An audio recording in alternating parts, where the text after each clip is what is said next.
Good morning world, we are back. We're in Marylebone today in this beautiful if slightly overcast city today. We're carrying on rewiring this house that you saw us in a previous video. I'll leave a link for it up here, so sit back, grab your beer, crisps, peanuts, whatever your choice of food is, and enjoy the ride. See you in a second.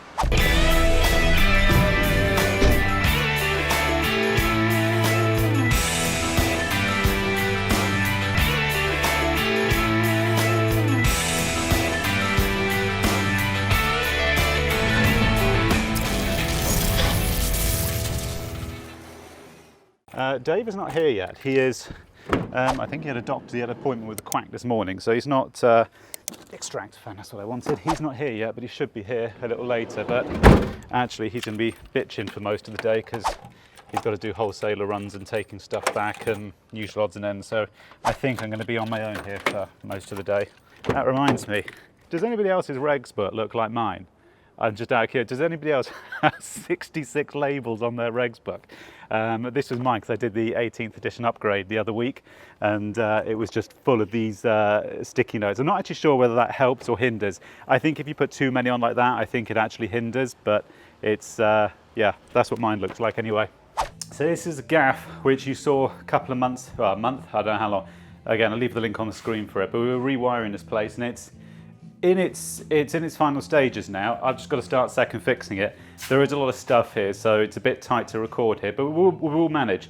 First thing I want to do is get the fuse board mounted up on the wall, which I'll show you now. So give me 2 seconds, I'll show you that now. That was code for as soon as I've got my shit together. Right, so this is the beautiful setup that we've got. So this is the old board which we just tapped into to put these sockets here just so they've got some power to work while we were doing all the strip out and stuff. Old meter, that is going to be upgraded to a smart meter imminently, but it's got to go back in for a second. So this is all got to come out, this wood back's got to come off. I've got a new piece of wood down there to go on, and then I can put the fuse board on and terminate. I'm not going to terminate all of these today because I haven't got time. I'm just going to terminate the lights just so we can get some power in here so it's not so dark.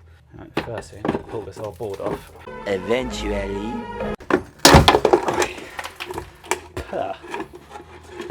Alright, that's that out.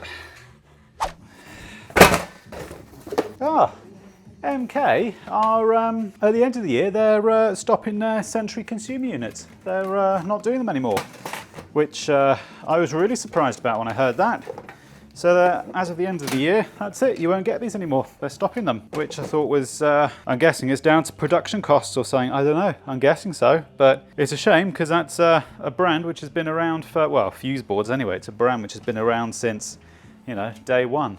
So goes to show we're in changing times, you know. This is a very cutthroat business, and I'm guessing MK have done the math and they've realised that it's not worth them doing consumer units anymore.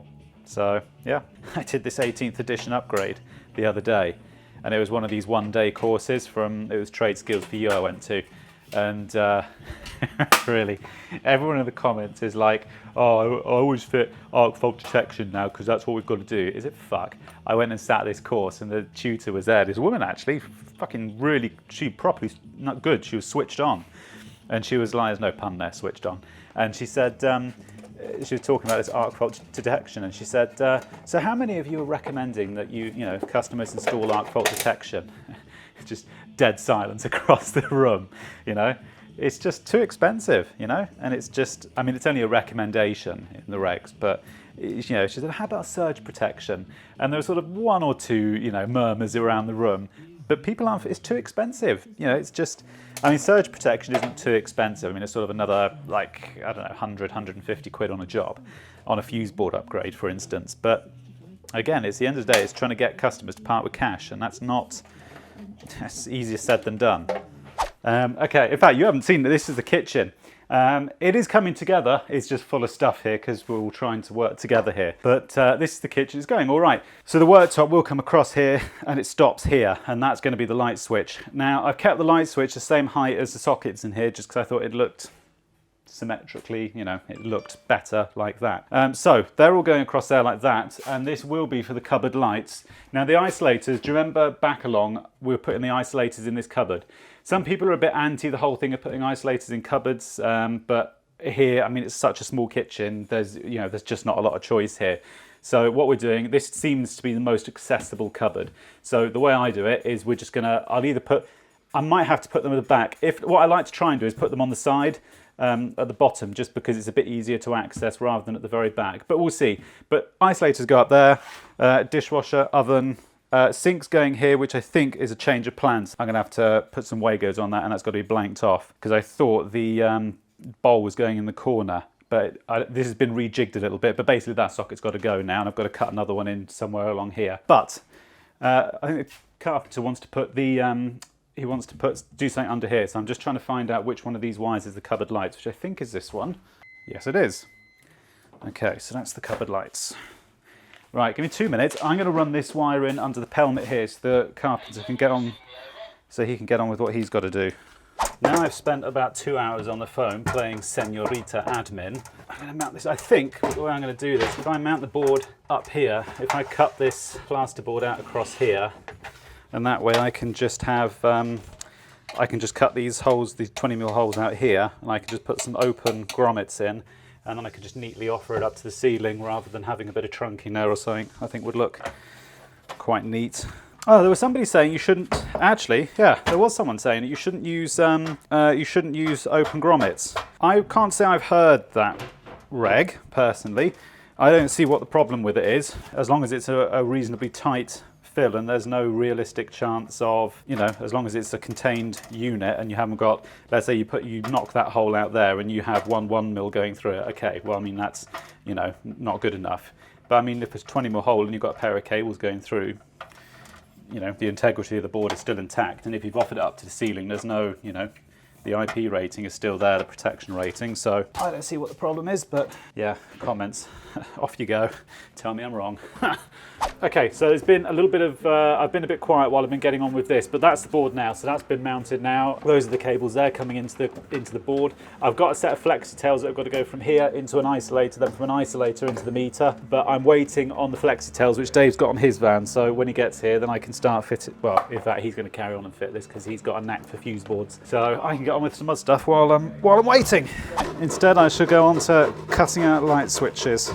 I can do this while I'm waiting for Tom. I don't know where he's disappeared to. I sent it to TLC to go and take back a drum of armoured, which they refused to take back. So I don't really understand what's taking them so long, but I think a few of you are asking to see more, it sounds silly, more electrical work. I'm not entirely sure how, I mean, a light switch is a light switch. I mean, I cut it out and I fit it. I mean, I don't want to get into more sort of tutorial based, because that's not what I want to do. It's just not what I feel comfortable doing. But essentially, once you've done a house rewire, it's like an MOT on a car. Once you've done one, you've done them all. They're all much of muchness. I mean, there's nothing really, you know. So I can show you the bones of what I'm doing. I mean, I think for me, it probably feels quite boring because I'm just sort of used to having a camera there and I just say what I'm doing. But maybe you guys see it differently. I don't know. But for me, that's how I see it. I can show you a bit more intricate stuff, I guess, if you want it. I don't know. Leave your thoughts below, I guess. I don't know. Slight cock up in the living room, has to be said. These light fittings, that one over there was the height I was under the impression that they were supposed to be going at, but it appears that that's not the case, because that's why I'd actually put the hole there is designed for that height, but he actually wants them lower than that. So to make them lower, I've had to, it sounds really silly, I've had to raise this wire up for it to go about there to bring it down. He wants it halfway to the center of that window apparently, so I'm gonna have to pull it, do some sort of you're right there. Yeah. Cameraman nearly took a tumble. So yeah, right. I'm gonna have to faff around with this. Give me 2 minutes. I think I've come to the conclusion that the more expensive a light fitting is, the harder it is to fit. That seems to be what, from my experience, what I've noticed. If you go and buy a £10 bathroom light, they're a doddle to fit. And when a customer rings you up and like, oh, I've got this £400 light fitting, you're like, oh God, just I don't know what it is. You'd think when light fittings get more expensive, they'd be easier because they'd have thought through for the installer, but they don't. They make these very beautiful fittings, but they're just a pig to fit, just like these ones are. I dread to think how much these were. It is worth noting, if you are qualifying coming into this trade, don't assume that when you quote for a job, it'll be a nice quick one. This is a classic example when you get to a site and it's like this. I mean, you look around, I mean, it's just full of crap and you just can't move. and the speed at which you work, it just slows you down. Just, oh. 12 seconds later. Right, where was I? Dave has now taken over. He's now on fuse board duty. The speed at which, you'd be amazed how much it slows you down, just because every time, like, I've got to get to that light fitting, I'm now going to take all that shit, move it somewhere here, and then when I finish there, it's just, you're just moving crap all day. So it does, you know, don't think you can go to a job and it's just like, oh, we can bash it out in a day. You just, when it's like this, you just can't. It just, you know. They've all just realised it's my birthday today. I knew it from yesterday. Yeah, sorry, you knew it from yesterday.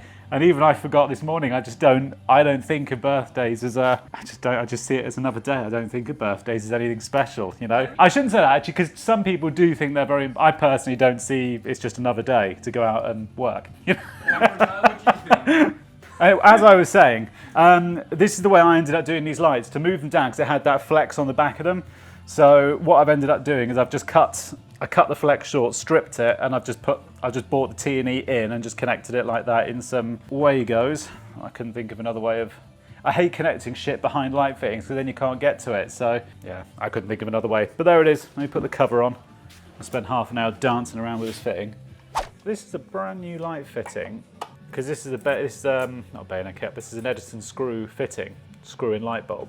And the center pin has to be live, and the outer ring, this steel ring, has to be neutral, because otherwise if someone's taking the bulb out, or the lamp, whatever you want to call it, I'm getting anal about this, but when someone takes the lamp out, if it's still switched on, theoretically when they're undoing the bulb, they can actually touch the casing of the lamp, which is live, and get a belt off it.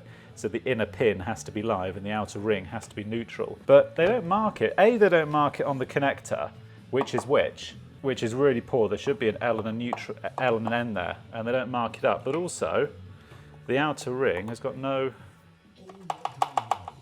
continuity, and that's brand new from the shop. You pay such good money for these light fittings, and you think, oh, it's really good quality. They're fucking crap, you know? This fallacy of paying more for something don't mean shit. It really doesn't. 3 weeks later. Good morning, everybody. It's day 2 of working at this place, which we cannot name. So I'm back here now. Dave is actually just, in fact, I'll show you. He is just through here, fitting the... Hello, guys. Yeah, in previous videos, people were saying that he needs a mic. He did have one, but it broke, and we've just never replaced it. So we did have dual mics, but I'm just not organised enough to have sorted that out yet. So dishwasher spurs going in, as you saw. We are actually trialling out this Bosch laser line, Which is brilliant. Yeah, we are currently trialling it out just to see what it's like. It does seem like a good bit of kit.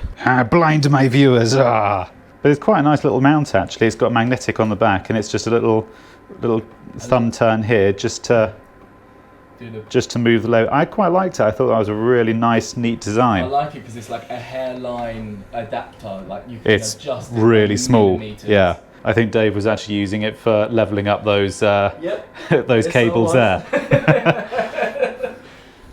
It's do you know what? You can eyeball it and get it level, but with a laser you can. It is nice. Be really yeah. precise. I like to be quite precise with it. So yeah, I quite like it so far. There are functions on here which I'm not entirely sure what they do yet. I don't know. I'll work on it. But so far, seems very good. Yeah. Okay. So it is magnetic. Yeah. It's quite cool. I like the idea of it. And this is actually the fuse board cupboard we're in today. We've got to do an EICR. Sorry, I keep getting blinded by this laser. We've got to do an EICR in here. So that's the next job, which I'm going to be doing in a second. These are the armors that Dave was, he cut those in yesterday. Down there, as you saw, brought them up along here, down and into here. So I've got a pair of breakers up there, a pair of RCBOs to go in, which I'll terminate those into here a little later, but I've got to do an EICR on these circuits here. So I'm quite happy there's 2 of us here, because one of us can just stay here resetting the RCD, the other person can run around and just do all the plugging in and testing and stuff. There is actually in this is one of the meeting rooms here, this light here's got to go because I think the ballast in that's fucked, so that's got to come down, and there's new light going in there. And then further down here, I've got to be a bit ginger with these. Those are the sockets that I put in yesterday. So those are in. I think they're just using these for extra power for all of this under the tables. And I think what they're going to do is they're getting a hole like that cut into this tile here, I believe, but we'll see. I'm just carrying on down this end of the building, and I'm just putting some more sockets here under the floor. And down here, they've just run it in twin and earth. They've got this LSOH twin, which they've just run under the floor, which I suppose does beg a good question, I think, whether, you know, is armoured actually really necessary? You know, because as soon as you start getting into anything of a commercial nature, just like over at, you know, I did those videos over at Go Bob. I'll leave the links up in the screen now. But as soon as you do that, anything of a commercial nature, people are instantly on this everything's got to be in armoured and maximum protection. And does it actually really need it? And I'm being serious. Does it actually really need armoured? Probably not, because when you think about it, I mean, all it is, I mean, there's 66 data cables just running under the floor here. And you've got these twin and earth cables. Well, if you're running these cables under the floor, is there any real chance that there's actually any risk of mechanical damage under there? Not really. I don't see it. So why has it got to be an armoured? You know, you could just have it in this. In fact, you could actually could have it in this with just a bit of Copex over the top of it. That would be equally suitable. I mean, I understand for armoured, it's easy if you're doing long runs, super convenient. You know, you just literally just roll it straight off the drum and that's it. That's probably why it gets fitted. But it does make you wonder, if you've got trays down here, you could just put that bare on a tray. It doesn't need to be mechanically protected really under a floor, because it is under a floor. I think it's under a floor. There's no risk of damage under there.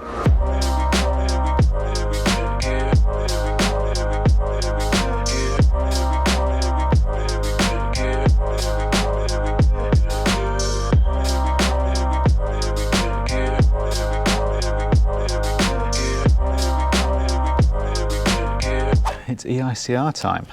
So we've gone round and done everything we've had to. Well, I've still got the lights to do, but that can wait till next week, because my main concern here is to get all the stuff under the floor finished, and then I can just come back next week and I can do the lights while there's other people here. It doesn't matter. But I'm just going around just making up the EICR form, which is much nicer now I've got a laptop. It makes things considerably easier, because normally you take all this data and, like most people, you just put it on a bit of cardboard or in a notebook or something.